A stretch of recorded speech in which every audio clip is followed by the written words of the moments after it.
Hello ladies and gentlemen, Top Hat Gaming Man here, joined again by my colleague Luke Street to host another exciting edition of Top Hat Chat.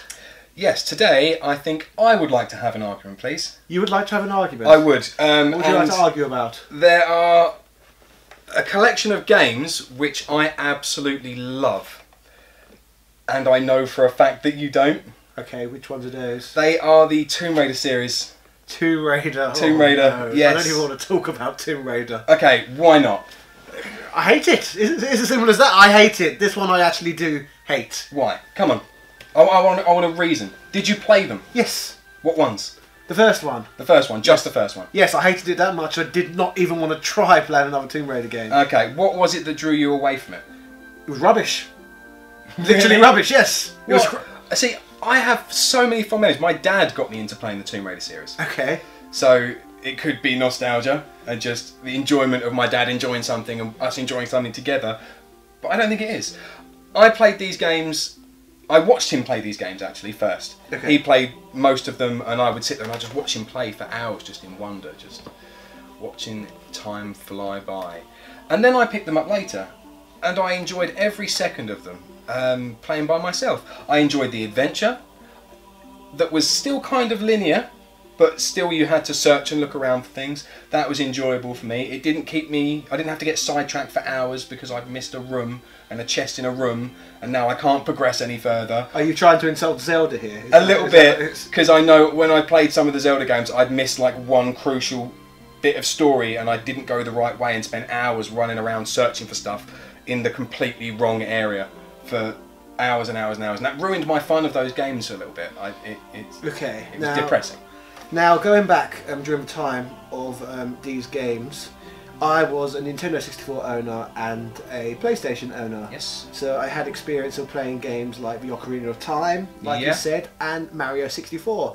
Both those games controlled beautifully, fluidly, and I loved them. I can't say I had the same experiences with Tomb Raider. It felt a bit broken to me. Like, that was another thing as well. Why was they even bothering to release 3D games on the PlayStation when it didn't even have an analog stick? Like, how stupid was that? That was so dumb. As my shirt points out. Yes, why? No analog stick on the first PlayStation controller.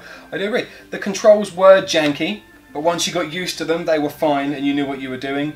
The adventure was cool. The storyline was... a little bit boring, but still interesting. Interesting enough to keep my attention at that age anyway. So going back to the controls again, I personally didn't feel it was my job to get used to bad aspects of games, and I still don't feel they are now either. Like, why should I get used to something when I can just go play another game and they've programmed it properly and actually controls right? See, the biggest thing was the fact that it didn't have analog sticks. That was the biggest thing in the first one. It's a big thing, which is more of a problem with the console rather than the game. The game worked with what they had. Yes. Yeah. I didn't like 3D games on the PlayStation. I thought they were stupid. As I said, I like the 2D games. I still like them now. But PlayStation and 3D, they were ugly as hell. Like, they looked even worse than what was on the Nintendo 64. Yeah, the Nintendo 64 did it very well though. They did. Yes. So Tomb Raider to me, it just felt like most people probably like it because they can't play the good 3D platformers on the Nintendo 64, so they have to settle for tripe ones instead. I had a Nintendo 64, I had loads and loads of games, but I still really enjoyed this. Seriously? Yes, I did. Another thing I felt as well with the whole Tomb Raider thing, I didn't feel that people were actually buying it for the game itself because I felt the game was awful. People were just buying it because they liked the character design. It was a polygon woman with boobs. I feel that was the main reason the game did so well. Pixelated boobies never got my motor running. Yes, you were so young. You must have been so young when these games came out. But not when I really started playing them, because I started playing them slightly afterwards. Okay. And yeah, pixelated boobies were never really my thing. Yes, I never quite got that either, but it certainly did float a lot of people's boats. Yeah, booby physics weren't great at that time. Yes, it was very pointy, very pointy. It wasn't a 3D would have been nice then. Maybe. Yes. But yeah, I enjoyed them. I enjoyed playing through them. I enjoyed the progression in the games. And again, playing the games again now, you can see how they got better and better as time went on. I think by stopping Tomb Raider 1, the original Tomb Raider game, I think that you missed out.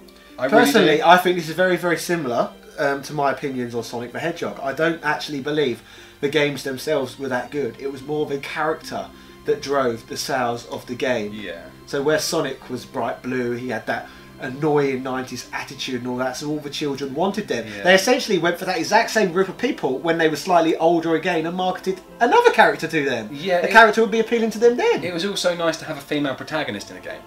Why? That had happened before, but it's kind of that whole thing of women can do things too. Yes, but I already knew that. I literally knew that, so I don't see why that needed to be shoved in my face in the game, because I knew that already. You barely know that now. I do know that. We all have mothers, don't we? We have mothers. Yeah, that's true. So how can anyone hate women if they have a mother?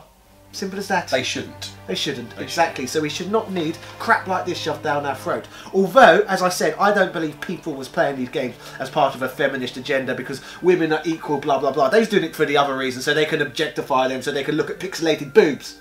Do you not agree? No. I think that might have been part of it. Yes. But who in their right minds gets titillated by pixelated breasts? Well, I certainly silly. don't. However, like I said, that's not the reason I dislike the game. Nothing to do with the character design. It's to do with the quality itself. I really did not enjoy the first Tomb Raider game. Like I said, I had such a small amount of fun with it. I wasn't even willing to try the next one. It put me off that much. See, I enjoyed them so much when I got a bit older and the Nokia N-Gage came out. The only game that I bothered to buy for that entire... Well, that's not the only game, but there was a couple of others. The only one that I really played to death was Tomb Raider when they re-released it. And then again, I suppose this all comes down to broken PlayStation 3D controls, because I can share this exact same anecdote with you regarding the Resident Evil series as well. I only bothered to play the first game in the series, then didn't touch anymore because it felt too lowbrow in comparison to the 3D experiences I've had on the Nintendo 64.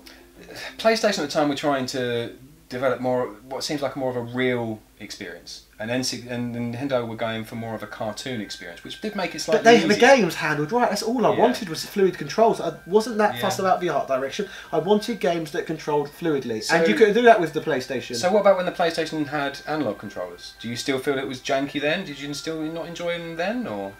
Wasn't, if I recall, analog controls on the original PlayStation, don't they only work with certain games, if I remember? They work with all the ones that I remember playing. I could be wrong, but I'm pretty sure they don't work with all games. Because that's why you had a button where you had to turn analog on and off. However, I could be talking complete tripe here. All the ones that I remember playing fine without any issue. Okay. So that would be my experience, going back and using the analog controller. Obviously, the analog controller didn't come out till later anyway, so that would have been half the problem. So that's why I can't clearly remember whether they all work with an analog controller or not. But again, like, did you play any 3D style games on the PlayStation with the analog controller where it worked? I can't remember back, it was too long ago now. Really? But all I remember, the 3D games did not look as good as the Nintendo 64 counterparts.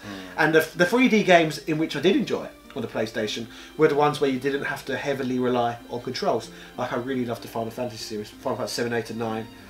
Probably I prefer them more to pretty much anything that was on the Nintendo 64, I should imagine. Yeah, I'd agree that with 7 and 9. The only game I would say I'll put up there in terms of enjoyment is the two Zelda games. I really like those as well. I put them up there with the Final Fantasy games. Yeah, see, I didn't play Majora's Mask. I played Ocarina of Time, but I didn't play Majora's Mask. Because again, I was leaning more to PlayStation at that point. And I don't think I'm like now, I'm a sensible man. I did not lean more to one side or the other.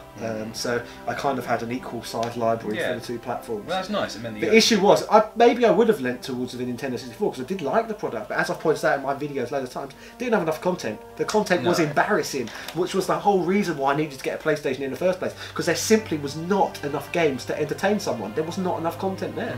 It wasn't there. I didn't feel like it was easier. It was as easy to find the games as well, especially. They were a lot more expensive as well. So much more expensive. Yeah, they just didn't seem to sell as well, which is a shame. Yeah, I'm pretty sure I got pretty much all the Nintendo 64 games during its life cycle, because there was about. The only ones I didn't acquire till a little bit later was like Paper Mario, Banjo-Tooie, the very late releases, which weren't worth buying because I already had a PlayStation 2 by that point. But I learned the hard way when I had to pay out for them later. See, I had Banjo-Tooie on release.